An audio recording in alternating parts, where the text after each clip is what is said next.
He's the gold standard for naturalists, right? For them to, when they're painting or now even taking photographs of the animals in the wild, all of his work that he has, we really try and follow his passion on, teaching people and educating people about what we have around us and why it's important.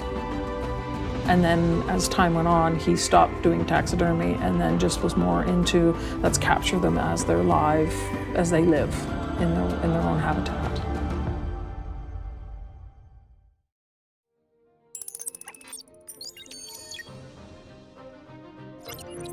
Allan Brooks left a legacy that goes beyond art and ornithology.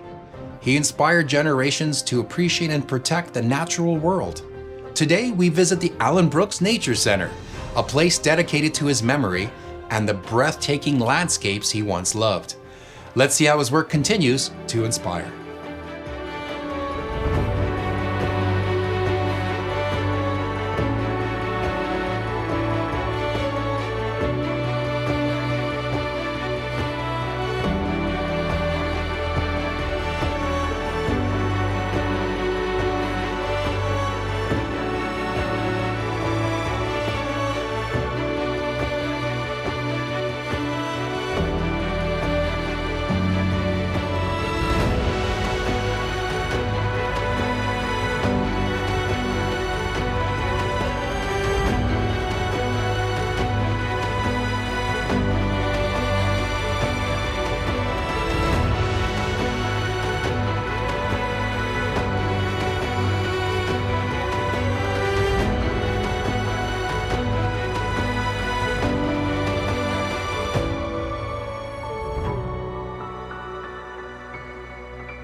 Hey Cheryl, thanks again for inviting us here to the Allan Brooks Nature Centre. I'm really blown away with everything that you guys have, but the most important thing I'm blown away with is the view. You were telling me off camera here that sometimes there's real estate agents that you invite up here so they can actually take a look at some of the locations their clients are thinking of moving to. Yeah, that's one of the programs we really want to get going. People that come to the beautiful North Okanagan, to Vernon and the area, they really don't understand sort of the scope of what they're moving into. They want the beautiful views of the lakes when they purchase, or they want access. But coming up here, they get a true sense of what is here. So from the viewpoint, you can see Silver Star, you can see way down the Coldstream Valley. You can see all three lakes. We can see all three lakes. You can't see that everywhere. No, you can't, and especially in summer when Kalamaka is in its full Merle Lake glory, where it is that beautiful, vibrant turquoise, where it just shimmers. This year, there were some days that you just thought it was magic, like someone had dumped a bunch of blue dye in it, and it was just an amazing show for people that came up, and everyone was just completely awed by the beauty of it. But just the beauty of the region that we live in, and I think that's very key, because when you come up here, you see the beauty, and then with Allan Brooks, we also are we're very focused on education, so we talk about what's going on around you, and when you come into the center, we are showcasing the very ecosystems that people are going to run into in this area too. So if you head to Coldstream or go up to Coldstream Mountain, we're showcasing that. If you're going down towards the lakes, we showcase the riparian areas, the marshlands, and that area, or we even up to the subalpine, towards Silver Star, where we also tell people about those areas and why they're important to our community. And the one thing I definitely can tell from being out there is, if you're new to town, besides telling them that's where you're considering moving to, or that's where you're considering moving to, is you get to know the landmarks real quick by being up here. So it's like, oh yeah, so it isn't that far for where I'm thinking of moving to, or it's like staring at a map, but you're in 3D. You're actually there. So I love that. It's very much a 3D map of people to look at, and though we're not quite a full 360, you know, where people can spin around and see everything. You know, the 280 degrees where you can just see and look and be just awed. You can come up here and have a picnic if you want and just enjoy the view as a family or as an individual. Walk around the site too. We have a grasslands pond down below where people are able to see how that works within the grasslands. And it's a huge educational tool for us, for schools and for any visitors that come here. Awesome. Could you share with us the founding of the Allan Brooks Nature Centre? It was just something that happened. There was a group of some amazing individuals in the early 90s that saw an opportunity. Environment Canada decided in the 80s that they didn't feel they needed this site anymore. They wanted to downsize. They felt they wanted to change the technology. They were doing a whole bunch of things, and they decided. So what was this site actually used for? This site was actually a weather station. Oh, well, it makes sense. Yeah, so this is why it's kind of perched well on the hill. So they were using it. This is where they sent out the high altitude weather balloons that everyone knows about as it collects data. You know, it's how we really understand and can predict the weather by all these balloons that go up twice a day. And it still does that? The site still does it. They've come back with a much smaller version of these buildings. We have 2 buildings on site. One was the equipment room where they looked and watched everything, and then there was the hydrogen building where they actually created hydrogen, put it in the balloons, and then released the balloons from there. So that was a hydrogen release. The new system that we have, which is basically a 20-foot sea can with a big bubble on top. Wow. It releases everything automatically, but it's supported by helium. So it's a lot safer because this is a public site. So we don't really want anything that could probably go boom. Imagine what Allan Brooks himself would say now. If he saw something like that, the technology that we have these days or something like that. Yes, the technology that we have to his time, he would probably just kind of go crazy, because now we don't have to go out, you know, with Allan Brooks. When he went out into the wild looking at animals, he would shoot them, right? And then he would have them as display so he could get a much accurate, you know, drawing of them, because his paintings are much more accurate of the time, because he really believed in, you know, putting the animals that he was documenting in their own habitat. So all of his artwork, you'll see there's some sort of background. Whereas if you look at his contemporaries of that time, you just see the animal. So you have no concept if it's where it actually is sitting. In, you know, if it's a grasslands bird, if it's a red-tailed hawk, you know, what that's looking like. We have actually an original piece of artwork at the center of a peregrine falcon sitting sort of on a rock, because they're very much cliff. They like height. They want a place where they can launch and get speed. And that's one thing I noticed too when we were going out and we were with a bird watching group, et cetera, is 80 years ago or 100 years ago, I mean, look at the footwear we even have now and the technology. There's apps that tell you what the bird, like you can actually, like the app will tell you what kind of bird it is from the sound. Yeah. And back then, just like my grandfather or my great-grandfather, they always dressed to the nines. They had dress shoes with leather bonnet, like leather soles. Like you weren't getting any traction when you're going up and down these mountains and bird watching. It's phenomenal what he went through back in the day. Well, and even our technology, just the basic, like the telescopes and the binoculars that we have, the cameras, like we have people come up. We're part of the BC Bird Trail. So people will come up and, you know, with their cameras, and the cameras are bigger than they are, just because they have those really big lenses and they want to make sure that they're capturing, you know, the bird, the animal in the environment very clearly. And it's fascinating to watch as people are like, this is amazing. So it's pretty cool when you see that technology. Whereas, you know, of his time, you know, people were, you know, a big box, you know, and a black cloth, threw it over your head and hoping the bird would stay still for 5 seconds while you took the picture.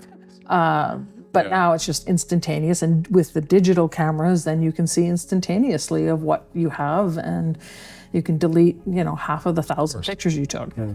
The building itself now, or the buildings and the location, did you get government grants? How did the funding come about? They got government grants, and a lot of it was self-funded. As an organization, even then to now, we have been working on our own self-funding. We don't get a lot of government grants for this organization, so it's through our programming that we do in schools. It's through grants that we can obtain, but we write them every year.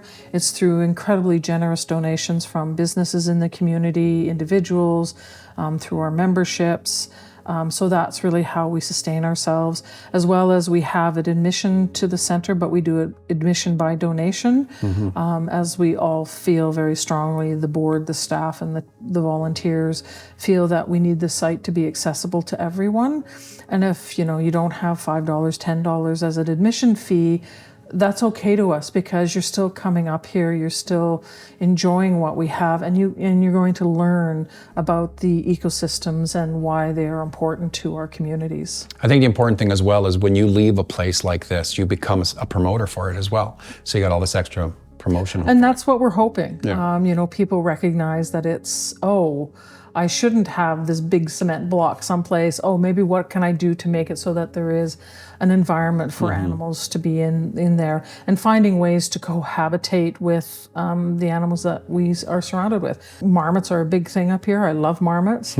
But this is their habitat. So we don't disturb them. We don't disturb them. They're very happily running around, yelling at us, watching. But nature gets to take its course up here. Yes. But when we build things in town, where we're building these beautiful retaining walls and rock walls, that's perfect habitat for them. Yeah. And they'll eat anything if they get a taste for it. And you just have to figure out what's going to cohabitate with them. If it's a danger, absolutely they can be moved and brought someplace where it's a little bit more conducive to their habitat. But it's very difficult. They're not an endangered species here, so they're quite plentiful. Nice. But it's pretty cool. I love them. Yeah, I do too. They make me laugh every time. How did the Allan Brooks Nature Centre all come about? It started in the early 90s after Environment Canada and climate change decided that this building and site was redundant. They moved their technology to another location so they could downsize it. As everything going on in the 90s, everything was downsizing. So this building became abandoned, and there was a group of very passionate people within the community that looked at the building and went, that's a perfect opportunity, and they marshaled their resources and themselves. They created a plan that is very detailed on what the site should be. Roseanne Van E created it, who was also one of the founders of Allan Brooks Nature Centre. So they put it all together, and they became a society in 1997, feeling that this was something that was important to the community. The Allan Brooks Nature Society, it would have been called? So yes, so they became the society, and then they were negotiating with Environment Canada. They were like, we think this is great, we have it? Environment Canada sort of said yes, and they had, so they obtained the building in 1999 basically, and they started some of the renovations into it while the building was abandoned. It was a target for vandalism, so people were breaking in and taking things and stuff. So they came in, they got some funding from some community groups and from some other places. I'm not 100% sure what that looked like, but they did find it. They brought everything back up so that it was habitable. They started creating the displays and everything else in this building specifically, in the interpretive center. So people could come up, and then they have the pathways and making sure that there was interpretive stuff that people could wander around. The site is at 9 acres, so it's a fairly big piece of property. And so they created the paths. A couple of years later, they created a pond so that people could see what the pond is and how it works within the grasslands. And it's also a habitat for some endangered species like the spadefoot toad, and bird life, and a few other things that really require water. What I love is it's just on the tip of this mountain, the Allan Brooks Nature Centre. To me, it's like Allan Brooks's birds. We're on a perch. This is sitting on a perch. These buildings are on a perch overlooking all of Vernon.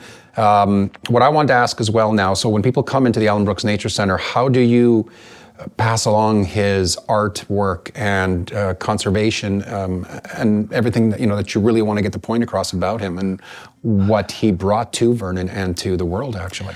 We do have a small display that we're working on to enhance it so people understand who Allan Brooks was as a person.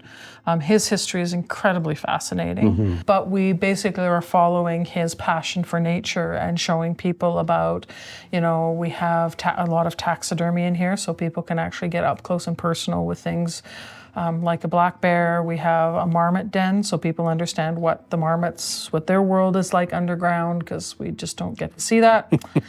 I mean, he must have a big footprint because, like you said, he started off in India and then England, and I think he went to somewhere in southern Ontario and then Chilliwack and then ended up in Vernon, and definitely traveled because his work was sought after. A lot of people wanted him to draw for certain magazines in the US even. Yeah, and not just North American, right? He was into the jungles, he was into, in Asia and all sorts of the areas where his work is. He's the gold standard for naturalists, right? For them to, when they're painting or now even taking photographs of the animals in the wild, what he had created that interest and that passion for, that people see it, or if they've seen pictures of it, or it's just something that's just happened where people are like, no, let's take the photos in real.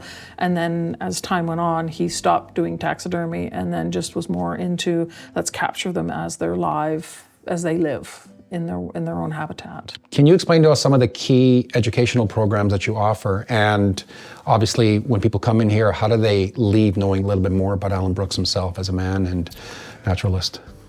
During the summer months, we have an amazing front desk person who is incredibly passionate about the center and information, and has learnt a lot about, whether it's about Great Basin gopher snake, which we have in the center, red-eared slider turtle, which is in the center, and just is knowledgeable. So all staff has a really good knowledgeable base in talking about what people are seeing, what they're looking at. If people have questions, we're always there helping them with that.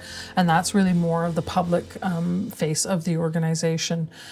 We also do a lot of school programming. So recently, this fall, is the kokanee salmon spawning. So we do school programs. We meet in Coldstream at Creekside Park, and we show the kids from anywhere from K to 6, grade 6, 7, the kokanee spawning, and talk about, this is what it is, this is their life cycle, and then they learn about the watershed. That's very important and very key.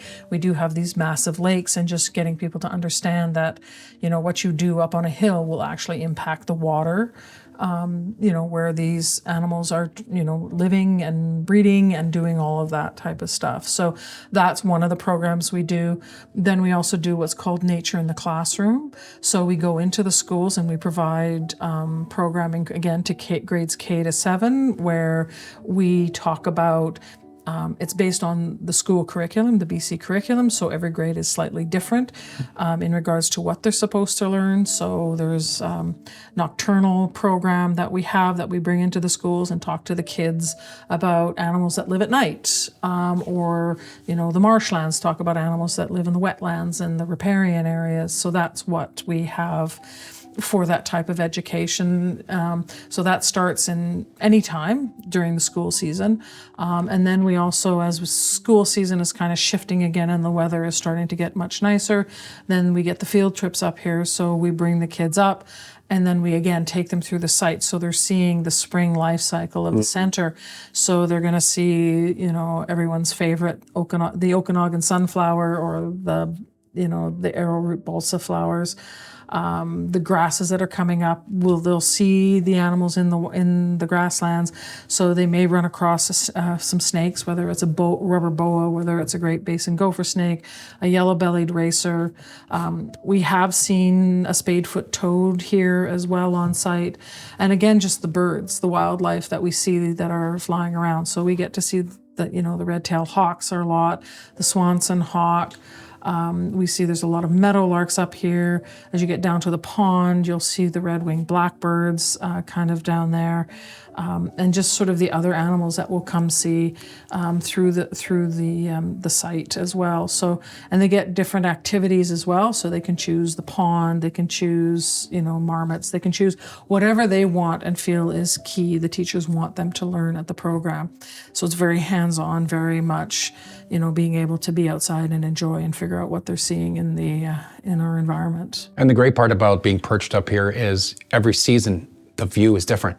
So they're seeing autumn come in, or they're seeing spring kick in, and we don't do a lot of trips in the fall because schools are just getting in. It's getting started, and the field trips to the salmon program is off-site. But then there's Halloween, and then Christmas is coming. So everyone's kind of all in that world. And once the new year starts, then that's really where we start picking up steam. What I like is, people might come in here thinking they're just going to be learning about Allan Brooks, the man himself. But this is called the Allan Brooks Nature Centre because you're learning about nature. Yeah. You named it after Allan Brooks because of what he brought the attention to it in the first place. Yeah, and that's really what the sort of the discussion that the founders really had, when they were having the discussion, what do we call this, the center? And he was a very key figure within the Vernon area, even though many people probably didn't know how famous he was, but he was something that was very passionate about. He was very famous. Yeah, but he was also led his quiet life in his retirement here too. So it just was, it was something that is very connected to Vernon, rather than random, calling it something that doesn't connect to the community. So this was very... Or even just the Vernon Nature Centre, it doesn't really have the passion of it as the man who had the passion for nature. Yeah, and we just, all of his work that he has, we really try and follow his passion on, teaching people and educating people about what we have around us and why it's important. Wonderful. What is Allan Brooks Nature Centre's future goals? We are really looking to be sort of the place where people will come to learn. We want people to understand that we, as a society, we as human beings need to learn how to cohabitate within the environment we live in. If we continue to realign things that suit our needs, it's really going to become even more detrimental to the future. We do see when people have readjusted and filled in wetlands, which is a big thing, and that's really changed, what you're seeing.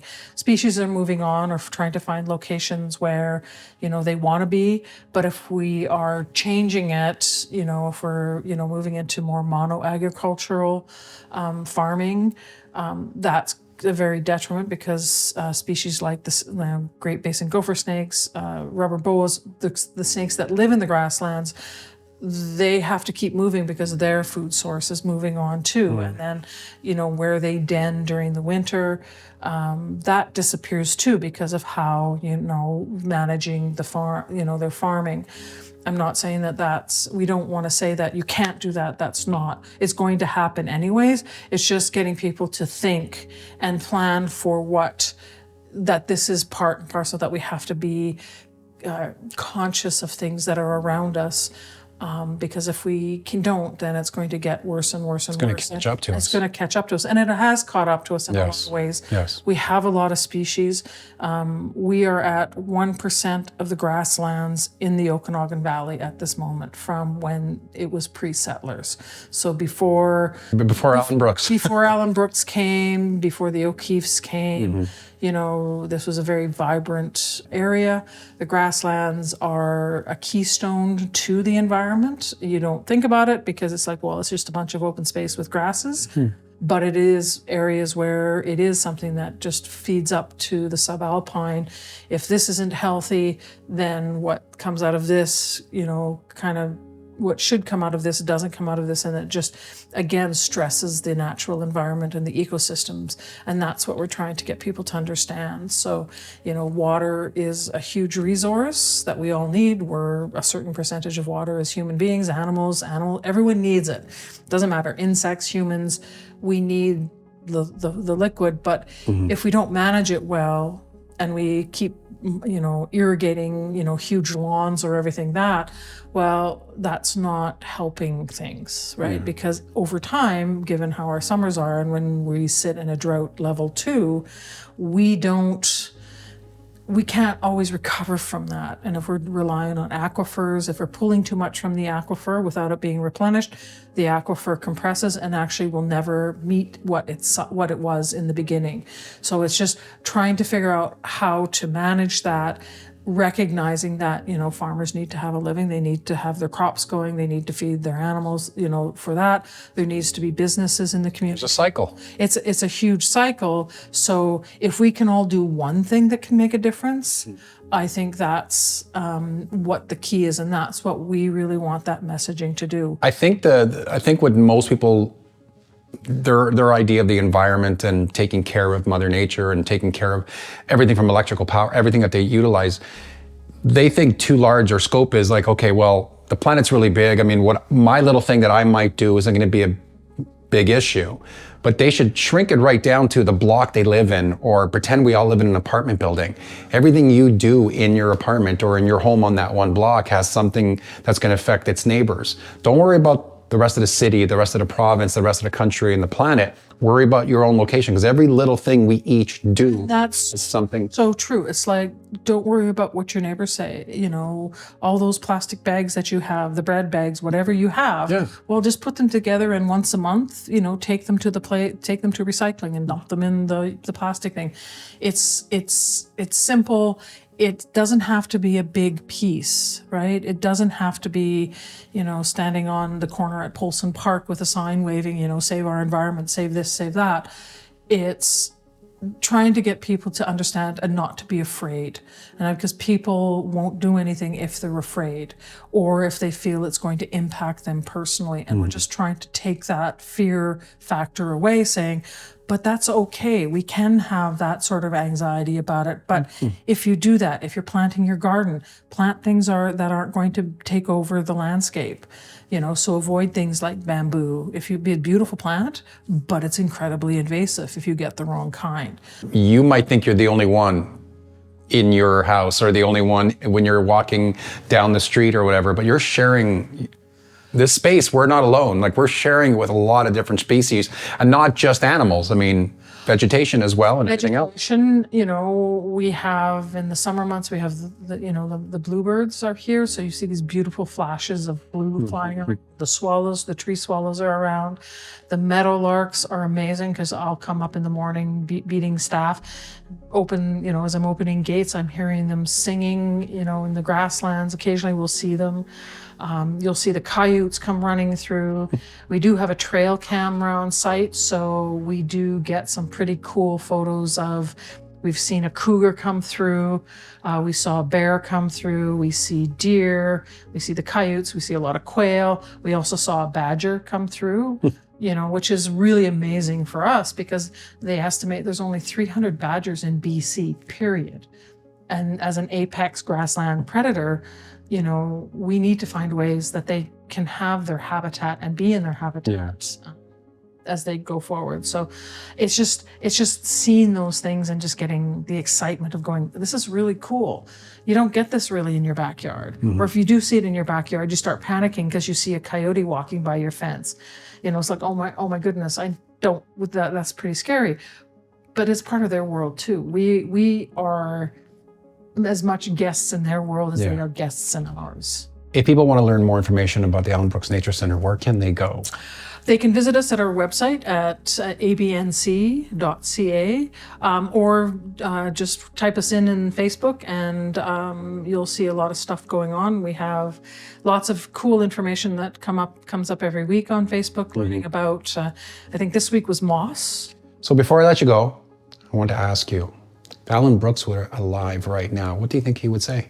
I think he would be extremely proud of what we've accomplished, and how we are still fulfilling a mandate of educating and talking to people about why we need to preserve what we have. And when you see kids' eyes light up, and even people visiting us light up when they see a red-tailed hawk with something that it's caught, or a bald eagle that's flying, or even turkey vultures that are flying, or a coyote chasing something in the grasslands, and they just see that, it brings them back to nature, and it's just that one moment where they can say, yeah, this was really cool. And I think he would be very proud of what we've accomplished. He probably wondered why you named it after him, because I think he was probably a pretty didn't think humble he was man. pretty humble. Yeah. And I think we would just say, you know what, your legacy has spanned so long that it was just to honor that for the community. Thank you so much. Yeah, no problem. From his early life to his lasting legacy, Allan Brooks reminds us of the beauty that surrounds us and the importance of preserving it. I hope this series has inspired you to see the world in fresh eyes and a deeper appreciation of nature. Thank you for joining me on this journey. Until next time, remember, every story begins with curiosity.